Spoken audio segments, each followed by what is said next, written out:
அனைவருக்கும் வணக்கம். ஒரு வார காலமாக தமிழ்நாட்டு மக்களை அச்சத்தில் வைத்திருந்த நிவர் புயல் கரையை கடந்திருக்கு.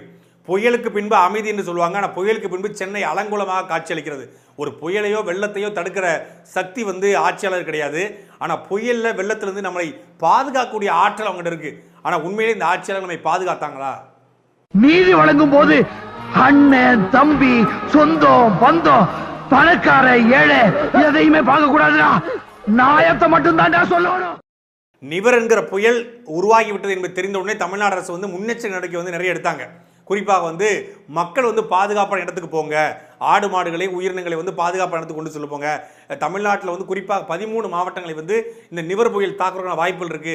குறிப்பாக திருச்சி, புதுக்கோட்டை, இந்த பக்கம் டெல்டா மாவட்டங்கள், கடலூர் உள்ளிட்ட மாவட்டங்கள், சென்னை உள்ளிட்ட மாவட்டங்கள் 13, 16 மாவட்டங்களை நிவர் புயல் தாக்கும். அதனால மிகுந்த பாதுகாப்பான இடத்துக்கு போங்கன்னு சொல்லி அரசாங்கம் கடைசி நேரத்தில் ஒரு புயல் உருவாகிருச்சு. புயல் உருவாகி வந்து கொண்டிருக்கிறது. இன்னொரு 2 நாட்களில் புயல் நம்மை தாக்கும், புயல் கரையை கிடக்கும். அந்த 2 நாட்களில் நம்மளுடைய பாதுகாப்பு நடவடிக்கைகள் தமிழ்நாடு அரசு சிறப்பாகவே ஏற்படுத்தினாங்க. ஏன்னா கஜா புயலில் கடுமையான பாதிப்புகள் டெல்டா மாவட்டத்தை உருவாகுச்சு. அந்த கஜா புயலோட பாதிப்பு என்பது மக்களுக்கு மட்டுமல்ல அரசாங்கத்துக்கு ஏற்பட்டுச்சு. கஜா புயலில் அதிமுக அரசு சரியாக செயல்படலை, முன்னெச்சரிக்கை நடவடிக்கை செய்யலை, அது இல்லாமல் பாதிக்கப்பட்ட மக்களுக்கும் சரியான உதவி செய்யலை என்று மக்கள் நாடாளுமன்ற தேர்தலில் அதை வாக்கின் மூலமாக காட்டினாங்க.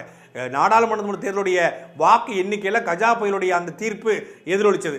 அதை மனதில் வைத்துக்கொண்டு நிவர் புயலில் நமக்கு ஒரு அசிங்கம் ஏற்படக்கூடாது, சட்டமன்ற தேர்தல் வேறு வருது, அதனால் முன்கூட்டியே ஏற்பாடுகளை செய்யணும் என்று புயல் உருவான பின்பு ஒரு ஏற்பாடுகளை பண்ணாங்க. தீயணைப்பு படை வீரர்கள், நம்முடைய காவல்துறை அதிகாரிகள், காவலர்கள் எல்லாரையும் கொண்டு போய் இறக்கி வச்சு அதுக்கான பாதுகாப்பில் செஞ்சுட்டு இருந்தாங்க. ஆனால் உண்மையான ஒரு அரசாங்கம் புயல் உருவான பின்பு பாதுகாப்பு செய்யணுமா, இல்லை புயல் வருவதற்கு முன்பு பாதுகாப்பு செய்யணுமா? இயற்கை பேரிடரால் தமிழ்நாடு தாக்கப்படுவது, பாதிக்கப்படுவது என்பது இது முதல் முறை அல்ல. நமக்கு தெரிந்து அதாவது பல ஆயிரம் ஆண்டுகளாக பல ஆண்டுகளுக்கு முன்பு பல புயல்கள் வெள்ளத்தால் தமிழ்நாடு பாதிக்கப்பட்டிருக்கு. இந்தியா முழுக்க பல மாநிலங்கள் பாதிக்கப்பட்டிருக்கு. ஆனால் நமக்கு விவரம் தெரிஞ்சு 2004 சுனாமி, 2004 சுனாமியில் மிகப்பெரிய ஒரு பேரழிவை உருவாக்கிச்சு. கிட்டத்தட்ட லட்சத்துக்கும் மேற்பட்ட மக்கள் மரணிச்சு போனாங்க. அது மறக்கவே முடியாத ஒரு பேரழிவு. அதன் பிறகு நிசா புயல் என்ற ஒரு புயல் 2009 காலகட்டத்தில் தமிழ்நாட்டை தாக்கியது. இப்போ 2015ஆம் ஆண்டு சென்னையில் மிகப்பெரிய பெரு வெள்ளம், வர்தா புயல் கடலூர் மாவட்டத்தை புரட்டி போட்டது. 2015 டிசம்பர் மாதம் சென்னையில் வரலாறு காணாத ஒரு வெள்ளத்தை ஒட்டுமொத்த சென்னையும் சந்திச்சது. நேரடியாக அந்த காலத்தில் நம்ம நின்றதுனால நமக்கு தெரியும். சென்னை ஒரு போரில் பாதிக்கப்பட்ட போல சென்னையை புரட்டி போட்டுச்சு. அதுவும் சைதாப்பேட்டை பகுதிகளில், கண்ணகி நகர், செம்மஞ்சேரி பகுதிகளில், மேற்கு தாம்பரம் பகுதிகளில், முடிச்சூர், வேளச்சேரி பகுதிகளெல்லாம் புரட்டி போட்ட மாதிரி மக்கள் ஒரு மிகப்பெரிய துன்பத்துக்கு ஆகப்பட்டாங்க. அவங்க பல ஆண்டுகளாக ஒரு 30 வருஷம் 40 வருஷம் மொத்தமாக சேர்த்து வச்ச மொத்த உழைப்பும் காணாமல் போச்சு. டியூவில் வாங்கி வச்சு இஎம்ஐ போட்டு வாங்கிய வாகனங்கள், டிவி, ஃப்ரிட்ஜு, வாஷிங் மிஷின் எல்லாமே வெள்ளத்தில் அடிச்சுட்டு போச்சு. பயன்படுத்த முடியாத நிலைமைக்கு தள்ளப்பட்டுச்சு. பல பேருடைய சான்றிதழ்கள், கஷ்டப்பட்டு படித்த சான்றிதழ்கள் நீரில் அடிச்சுட்டு போச்சு. பணம், நகைன்னு எல்லாமே போச்சு. மக்கள் வாழ்வாதாரத்திலிருந்து ஒரு போரில் மக்கள் பாதிக்கப்பட்ட என்ன நிலைமைக்கு தள்ளப்படுவாங்களோ அதே நிலைமைக்கு 2015ஆம் ஆண்டு டிசம்பர் மாதம் சென்னை மக்கள் பாதிக்கப்பட்டாங்க. அதன் பிறகு அது ஏன் அந்த அதில் விளபெரிய வெள்ளத்தை சென்னையால் தாங்க முடியல அப்படின்னா, செம்பரம்பாக்கம் ஏரி திறந்ததான் காரணம்னாங்க. செம்பரம்பாக்கம் ஏரி தூர்வாரப்படாமல் கிடக்கு. செம்பரம்பாக்கம் ஏரியிலேருந்து தண்ணீர் திறந்து விடப்பட்டதால் மக்கள் தூங்கிட்டு இருந்தாங்க. இரவோடு இரவாக தண்ணீர் ஒரு பக்கம் மழை பெஞ்சிருக்கு, ஒரு பக்கம் செம்பரம்பாக்கம் ஏரியிலிருந்து தண்ணீர் வருது. மக்கள் வெள்ளத்தில் அடிச்சுட்டு போனாங்க, வீடுகள் அடிச்சுட்டு போச்சு. அதுவும் இந்த சேரி பகுதிகளில், குடிசை பகுதிகளெலாம் கடுமையாக பாதிக்கப்பட்டுச்சு. சரி, 2015க்கு அப்புறம் ஒரு வெள்ளம், அதுக்கப்புறம் 2016 காலகட்டத்திலும் கடுமையான ஒரு மழை பெய்ந்தது. அதுலேயும் சென்னை பாதிக்கப்பட்டது. திருப்பி 2018ஆம் ஆண்டு கஜா புயல் சென்னையை தாக்கலை. கஜா புயல் டெல்டா மாவட்டங்களை, புதுக்கோட்டை, இந்த பக்கம் தஞ்சாவூர், நாகப்பட்டினம், திருவாரூர் உள்ளிட்ட இந்த டெல்டா மாவட்டங்களை கஜா புயல் புரட்டி போட்டது. ஈழத்தில் போர் நடந்தது நம்ம பார்க்கல. ஆனால் ஈழத்தில் ஒரு போர் எப்படி நடந்திருக்கும் அப்படிங்கிறத இந்த கஜா புயல் மூலம் பார்க்க முடிஞ்சுது. அங்கே மக்கள் செத்தாங்க, இங்கே மரங்கள் செத்து கிடந்துச்சு. கிட்டத்தட்ட 1 கோடி தென்னை மரங்கள். ஒரு தென்னை மரம் உருவாகி வர்றதுக்கு குறைந்தபட்சம் 15 ஆண்டுகள். அது இப்போ மரபணு மாற்றப்பட்ட பயிராக இருந்தால் 10 ஆண்டுகள், 10 ஆண்டு, 15 ஆண்டு, 25 ஆண்டுகள் வளர்த்து வந்த தென்னை பல ஆண்டுகளாக வெளிநாடுகளில் வேலை பார்த்து, துபாய் போன்ற அரபு தேசங்களில் அமெரிக்கா போன்ற நாடுகளில் வேலை பார்த்து அங்கே சேர்த்து வச்சு அந்த பணத்தில் நிலத்தை வாங்கி அங்கே தென்னையை வச்சு என்னைக்காவது ஒரு நாள் ஊருக்கு போயிடுவோம், நமக்கு தென்னந்தோப்பிற்கு நம்பிக்கையோடு வெளிநாட்டில் உழைத்து கொடுத்த உறவுகளுடைய நம்பிக்கையில் மண்ணை போடுற மாதிரி இங்கே நம்பியிருந்த விவசாயிகளுடைய வாழ்வாதாரத்தை புரட்டி போடுற மாதிரி 1 கோடி தென்னை மரங்கள் விழுந்தது. அந்த மக்கள் மீண்டு வருவதற்கே பல மாதங்களாக எடுத்தது. அவங்களுடைய கிட்டத்தட்ட 53 பேர் வந்து அரசாங்கத்துடைய புள்ளிவிவரத்தின்படி 53 பேர் இறந்து போனாங்க. ஆடு மாடுகள் மட்டும் லட்சக்கணக்கான ஆடு மாடுகள் உயிரை காப்பாற்றி கொண்டு மக்கள் ஓடினாங்க. மக்கள் ஓடும்போது ஆட்டையும் மாட்டையும் கூட்டிட்டு ஓட முடியல, ஆடு மாடு இறந்து கிடந்தது. எத்தனையோ வந்து மா பலா வாழை என்று முக்கணிகளும் அழுகிய நிலையில் வந்து ஒட்டுமொத்தமான மரங்கள் விழுந்து போச்சு. வந்து மிகப்பெரிய ஒரு பேரிடர் கஜா புயல். ஆனால் அந்த கஜா புயலில் வந்து கடுமையான மழை பொழிஞ்சது, ஆனால் மழை தண்ணி நிற்கலை. ஏன்னா பேஞ்சது எல்லாமே கிராம பகுதிகளில், நகரப்பகுதிகளில் பெஞ்சாலும் கூட தண்ணீர் நிற்கலை. ஏன்னா சரியான ஓடு வாய்க்கால், கழிவுநீர் போவதற்கான வாய்க்கால் இருந்தது, வடிகால் வாய்க்கால் இருந்தது, தண்ணீர் ஓடியது. மரங்கள் மட்டும் இந்த புயலில் விழுந்து போச்சு. ஆனால் 3 நாட்கள் 4 நாட்கள் தொடர்ச்சியாக மழை பொழித போதும் கஜா புயலில் பெரிய வெள்ளம் வந்து இடுப்பளவுக்கு தண்ணியில் முட்டி அளவுக்கு தண்ணி வந்து டெல்டா மாவட்டங்கள் நிற்கலை. ஆனால் இந்த நிவர் புயலில் சொன்னபடி இந்த நிவர் புயல் வந்து பெரிய அளவு தாக்கத்தை, கஜா புயல் அளவுக்கு நிவர் புயல் வந்து மிகப்பெரிய தாக்கத்தை ஏற்படுத்தலை. அதுதான் உண்மை. ஆனால் 110 கிலோமீட்டர் வேகத்தில் வரும், 120 கிலோமீட்டர் வேகத்தில் வரும்னு சொன்னாங்க. ஆனால் அதுக்கு குறைவாகத்தான் இந்த நிவர் புயல் வந்து வீசியதாக சொல்லப்படுகிறது.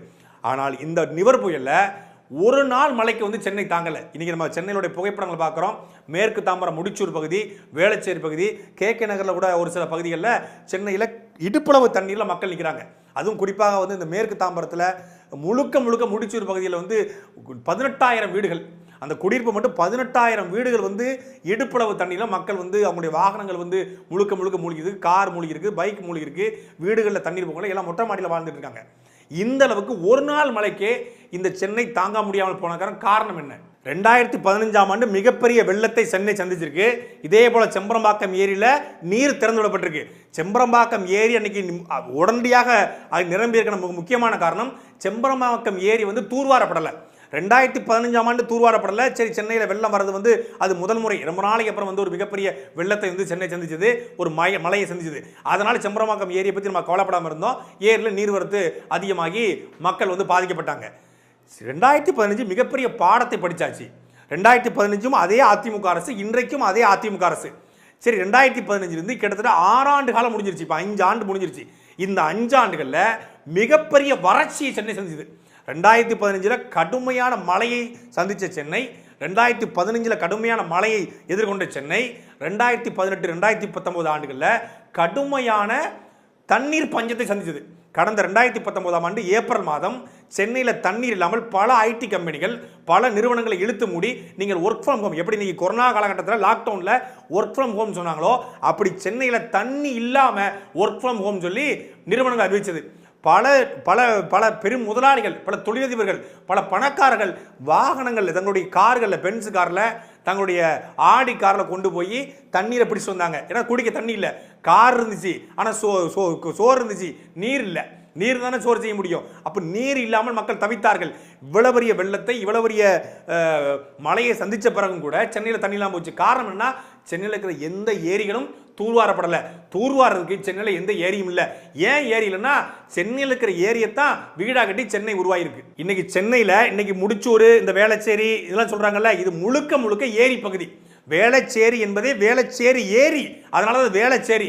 அந்த வேளச்சேரி இருக்கிற ஏரி இப்போ இருக்கான்னா இல்லை, முழுக்க அப்பார்ட்மெண்ட், முழுக்க வீடுகள். அதே போல இந்த முடிச்சூர், தாம்பரம், மேற்கு தாம்பரம் பகுதி முழுக்க ஏரிகளாலும் குளங்களாலும் நிரப்பப்பட்ட அந்த பகுதிகளை குறைந்த விலைக்கு, அடிமாடு விலைக்கு வாங்கி அந்த பிளாட்டுகளாக போட்டு விவசாய நிலப்பரப்புகளை, ஏரிகளை, குளங்களை, நீர்வழித்தடங்களை முழுக்க ஆக்கிரமித்து, அது திமுக அதிமுக ரெண்டு பாரபட்சமாக பிரிக்க முடியாது.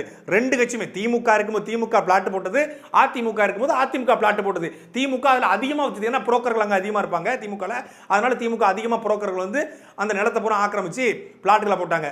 ஒரு பக்கம் இந்த மக்களுடைய வறுமையை பயன்படுத்தி குறைவான விலையில் வந்து பிளாட்டுகள் கிடைக்குது. சென்னைக்குள்ள நகரப்பகுதியில், அண்ணா நகரில், KK நகரில் இடம் வாங்க முடியாத மக்கள் வெளியே போனாங்க, பிதுங்கி வெளியே போனாங்க. வெளியே போன மக்கள் வந்து குறைந்த விலைக்கு ஒரு ஸ்கொயர் ஃபீட் 1000 ரூபா, 2000 ரூபா, 3000 ரூபா கொடுக்கலாம், இல்லை 5000 ரூபா கொடுக்கணும்னு சொல்லி 20 லட்ச ரூபாய்க்குள்ள வந்து பிளாட் கிடைக்குது. 20 லட்ச ரூபாய் வீடு கட்டுவோம், 40 லட்ச ரூபாய் வீட்டை கட்டலாம்னு சொல்லி அதிகமாக மக்கள் வந்து மேற்கு தாம்பரம், காட்டாங்குளத்தூர், அது குளம், காட்டாங்குளத்தூர், ஆனால் காட்டாங்குளத்தூர் முழுக்க முழுக்க இன்னைக்கு வந்து சென்னையுடைய ஒரு அவுட்டர் பகுதியாக மாறிடுச்சு. அது சென்னைக்கும் அதுக்கும் சம்பந்தமே இல்லாத ஒரு பகுதி இன்னைக்கு சென்னையோட பகுதியாக இணைந்து விட்டது. சென்னைக்கு மிக மிக அருகில், எட்டி பார்க்கும் தொலைவில் அப்படின்னு சொல்லி வியாபாரம் பண்ணானுங்க. வியாபாரம் பண்ணதுல முழுக்க முழுக்க குளங்களும் ஏரிகளும் ஆக்கிரமிக்கப்பட்டு அது வீடுகளாக மாறியது. வீடுகளாக மாறிய நிலைமை தான் இன்னைக்கு சென்னையில் இடுப்பளவு தண்ணியோட மக்கள் தவிக்கிறதுக்கு மிக முக்கியமான காரணம் ஏரிகளையும் குளங்களையும் ஆக்கிரமித்தது. ஒரு தொலைக்காட்சி நிறுவனம் சொல்லுது சென்னையில் வந்து ஏரிகளை ஆக்கிரமித்து வந்து வீடு கட்டாங்கன்னு. அந்த தொலைக்காட்சி நிறுவனம் கட்டப்பட்டிருக்கிற இடமே ஒரு ஏரி ஆக்கிரமிச்சு தான் என்பதுதான் மிக கொடுமையான விஷயம். சென்னையில் பல கல்லூரிகள், குறிப்பாக வந்து எஸ்ஆர்எம் கல்லூரி வந்து ஏரி ஆக்கிரமித்தான் எஸ்ஆர்எம் கல்லூரி கட்டப்பட்டதாக குற்றச்சாட்டுகள் இருந்தது.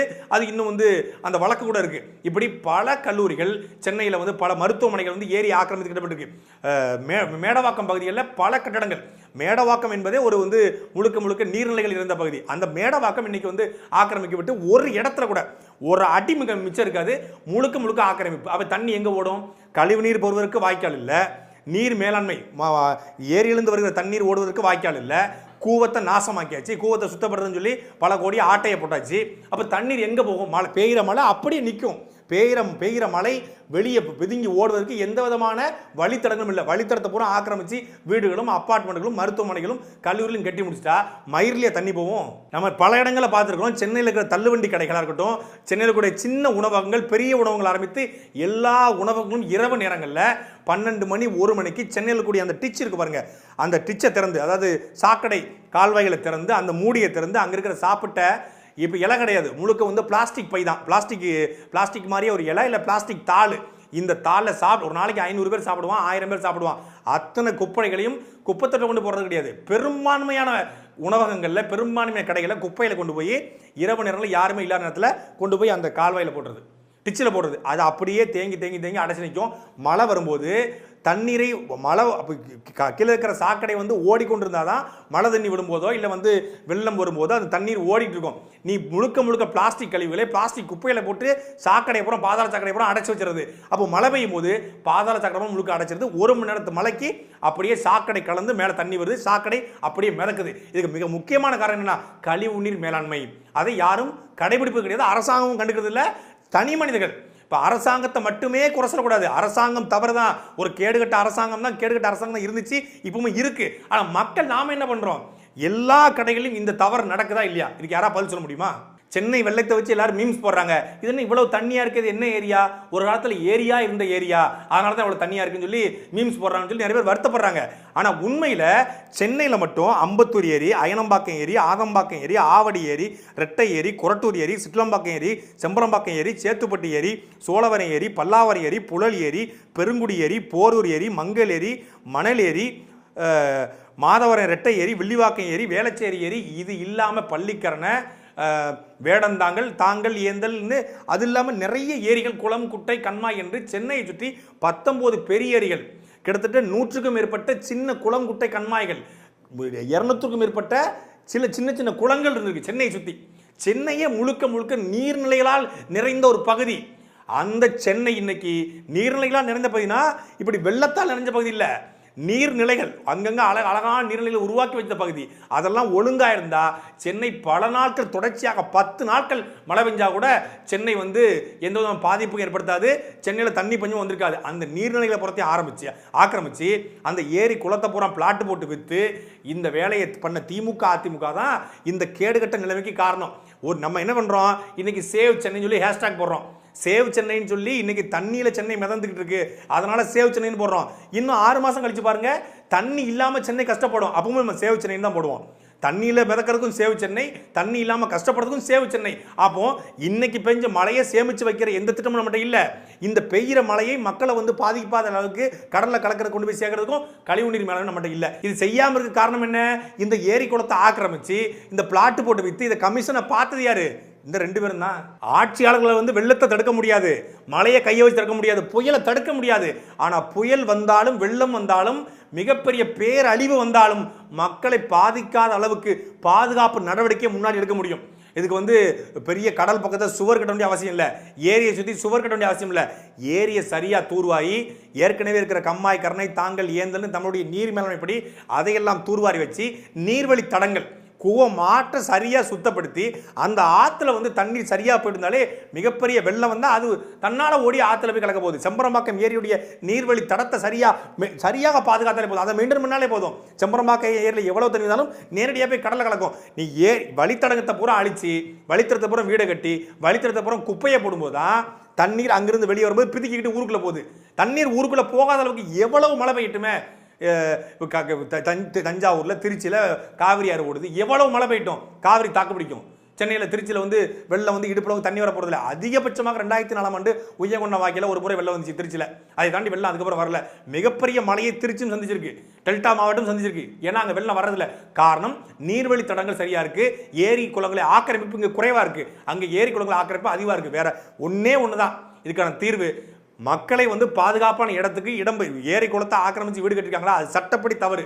அங்க அந்த ஏரி குளத்தை ஆக்கிரமிச்சவன் ஏரி குளத்தை வீடு வழக்கு போட்டு அதை அப்புறப்படுத்துங்க. எவ்வளவோ கால் இடங்கள் சென்னையிலேருந்து அந்த பக்கம் கால் இடங்கள் இருக்கு, அங்க மக்களை கொண்டு போய் சேர்க்கணும். ஏரிகளை ஆக்கிரமித்து வீடு கட்டினா அந்த இடத்துல தண்ணி வரத்தான் செய்யும். எல்லாரும் சொல்றாங்க தண்ணி எங்க வீட்டுக்கு வந்துச்சு. தண்ணி உங்க வீட்டுக்கு வரல. தண்ணி இருக்க இடத்துல நீங்க வீட்டை கட்டி வச்சிருக்கீங்க. தண்ணி இருக்க இடத்துல மருத்துவமனையே, தண்ணி இருக்க இடத்துல மருத்துவ கல்லூரியே, தண்ணி இருக்க இடத்துல வந்து பெரிய பெரிய நிறுவனங்களை அபார்ட்மெண்ட்ல கட்டி வச்சிருக்கீங்க. இப்போ காட்டுல இருக்க யானை வந்து ஊருக்குள்ள புகுந்துச்சுமாங்க. காட்டு யானை ஊருக்குள்ள போகாது. காட்டு யானை வர்ற இடத்துல வந்து நீ வழித்தடத்தை மறிச்சு அங்க வந்து ரெசார்ட் கட்டுறது, அங்க ஹோட்டல் கட்டுறது, அங்க வந்து காலேஜ் கட்டுறது, ஸ்கூல் கட்டுறது, அப்படி கட்ட யானை வரதான் செய்யும். அதே போலதான் தண்ணி வருகிற இடத்துக்கு நீங்க வந்து வீட்டை கட்டி வச்சிருக்கீங்க. தண்ணி எப்போதும் போல தன்னுடைய இடத்தை தேடி வருது. அந்த இடத்துல உங்க வீடும், உங்க கல்லூரியும், உங்களுடைய நிறுவனங்களும், உங்களுடைய அபார்ட்மெண்ட் இருக்கு, அங்க தண்ணி வந்து ஆக்கிரமிச்சிருது. தண்ணீரையோ இயற்கையோ இந்த மழையோ இந்த வெள்ளத்தையோ புயலையோ குறை சொல்லி நமக்கு பிரயோஜனமே இல்லை. குறை சொல்ல வேண்டியது ஆண்ட கட்சியை, ஆளுங்கட்சியை. இந்த ஆண்ட கட்சி ஆளுங்கட்சியும் பணத்துக்காக எதையும் செய்வான். நம்மளை வெள்ளத்துல தவிக்க விடுவான், புயல்ல தவிக்க விடுவான், எல்லாம் பண்ணுவான். அதுக்கு ஒரே ஒரு வழிதான் இருக்கு. புயல் வெள்ளத்துல நம்மை தற்காத்துக் கொள்கிற, இல்லை புயல் வெள்ளம் வந்தாலும் நாம் தற்காப்போடு வாழக்கூடிய ஒரு அரசாங்கத்தை உருவாக்காது நம்ம புலம்பிக்கிட்டே இருக்க வேண்டியதான். சாட்டை எடுத்து நாட்டை திருத்து, இளம் தலைமுறை தானே நீ வழி